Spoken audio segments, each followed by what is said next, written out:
के aku do nanti karena tadi sur kuliah tu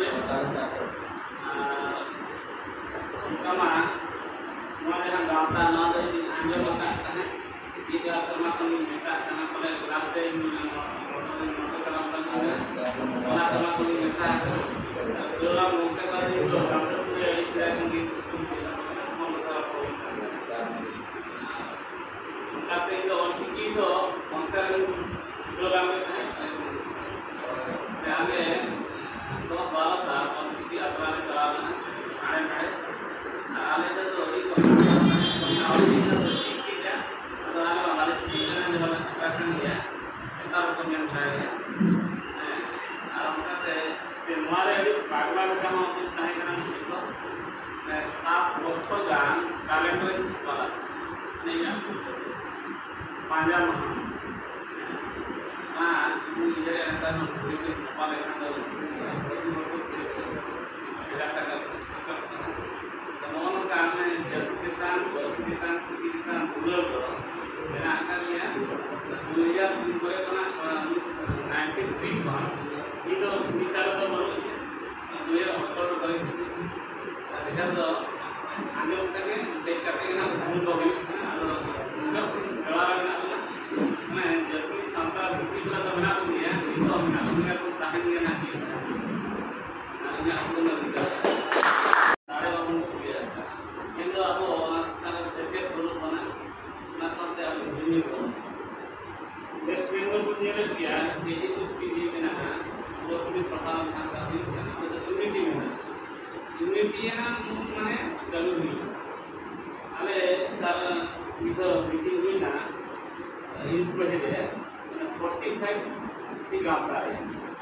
उनका नेता होता है कि आप तो 45 में ना आप में ना जाता है तो मिट्टी जो जमीन में जाना जब वेस्ट बंगाल जब लगा तो आंदोलन है मिट्टी को हाथे पर अड़ी दिन दो ना वास्तु घंटा पर ऐसे सीधे सीधे ना ये लोग देखा तो क्या लोग ऐसे ना आप वो दूरी बस बेटा तो अब तुझे जहाँ डहार में पड़ा था वहाँ डहार में मास्टर बनना और क्यों आवश्यक जहाँ इन्हें से पढ़ा इन्हें से था पहुँचा तो पहुँचा डिस्ट्रिक्ट जहाँ तुझे बड़ा था मतलब आगे तो नहीं हमका तो पड़ा ये तो नाड़े में तुझे हमारे तो तुम तो बात आमा तुझे हमारा से ना तो मैं जितना करता है उनको मैं तो बड़ा करता है कोई पे गाँवता अब तो गाँवता तो नहीं किया तो अब तो लगे कम्युनिकेशन बोल हनी में नवा कंपनी चला ओका जी चला मूवी में हनी चला का सेक्रेटरी को या चेक चला और नवा जे अब तला के बड़ी यूजर में नवा चाबा ऐसे का है हमार चिंता को यूजर के ना यूजर को बदल में था यूनिट को हिजू था जेवन तेहे नडे और इंडिया और की स्टूडेंट सम पता नंबर देखी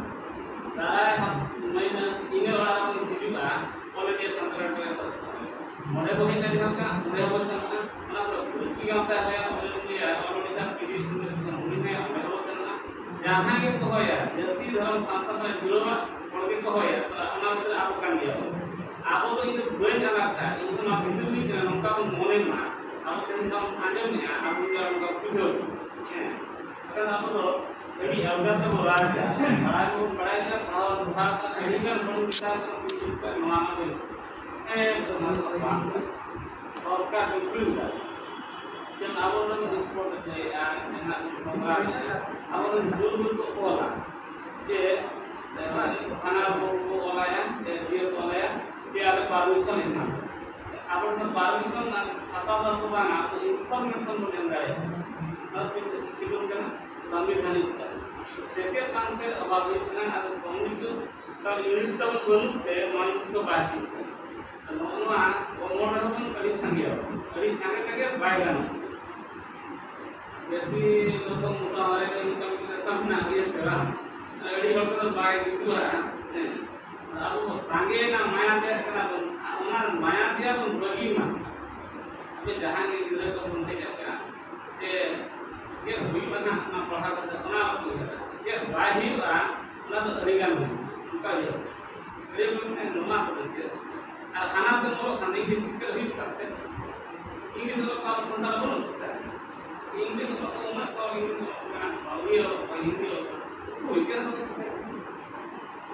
चिका आम चिका सनम करा से बना अब चिका सना कौन था इनको तो अभी प्राग दुनिया में का अब दिशा में ये तो हड़ो करा को दिशा में मूल हड़ो होता ही हुए है ना माने तो एक नंबर वाला हो गया तो इसका चैनल बनाओ और ठीक ठीक जगह का तो मैंने ये मान की एजुकेशन बाबा है हां कम से कम विधि के सर्टिफिकेट या विज्ञान से है अब की मेमोरेंडम है नॉमिनल पर सेम डे मिट्टी रिवर है जहां का बांसेट को का बांसेट जहां का तो मिट्टी के ऑल इंडिया का एम पार बोलते हैं के ठीक मेमोरेंडम का पेड़ के जरा सेकल माइक तो का खातिर को गोटा को छोड़ दो ओना तो अलग मैंने कौन गया माने आम को मिट्टी पूरे सांता रे खत्म की कुर्सी का खत्म लगे ना तो ओना लगे तो अड़ी संगे बा बंदे मैंने ओना 40 तो ना और मैले तो ना दूसरा तो ना उना देखा करना बो उना जरा कथा बड़ा अपन हॉर्मोन है से धावे ना बो लई है अब उनका बन इधर मा नौका करते उनको मोटिवेशन देना हो ये आवाज का होए आमा बात का हम धीरे तो देखते से पढ़ा आया तो हम गरम पड़े पढ़ा ते ही नहीं देखा हम खारा काम को कहा जा नौका इधर जो बोलो आपका उनको यूनिटी या तो मते को हमेशा उनी माने असमी में ना बन चला अड़ी नौका में उनी अथुई ना ते ही नहीं बस में असमी हम प्रथम पे तहन को ओना इधर को चेंज एनखान के बांग गाना बात तो चेंज जतवा गाना नीति रे गाना जहां जे उनका बाबू दाया करना ए तो लड़ाई तो हथियार पे को लड़ाई करना कलम पे और बहुत को लड़ाई करना काला कर कलम और बहुत को लड़ाई ना जैसा से इनके संभव दाया और लोगों से दाया अपना ना इवेंट किया अपना पूरी यूनिटी को ही काम करना दो नितो चेर को चिकाया नितो तो खाली कलम पे और बहुत को लड़ाई मीटिंग जहां इस अधिवेशन ना हुई लगे अधिवेशन लहा रे अब मीटिंग के गोटा मूलभूत केंद्र वाले सर्वोच्च क्या डिस्ट्रिक्ट कुर्सी करते हैं ढेंकना हम तो एक्टिव बना हुआ मीटिंग के सेम डे रे मीटिंग मेमोरेंडम के जो डिस्ट्रिक्ट मैंने हमारा प्रभाव देखो आज हम नेक्स्ट नॉन का तो अब ने इधर है यूनिटी का दिन एक नामिया आप अपन बुंदो ना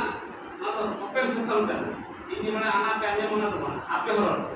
enggak ke kita orang kaya open season mana apa yang mana tu na kalau kamu ठीक है ini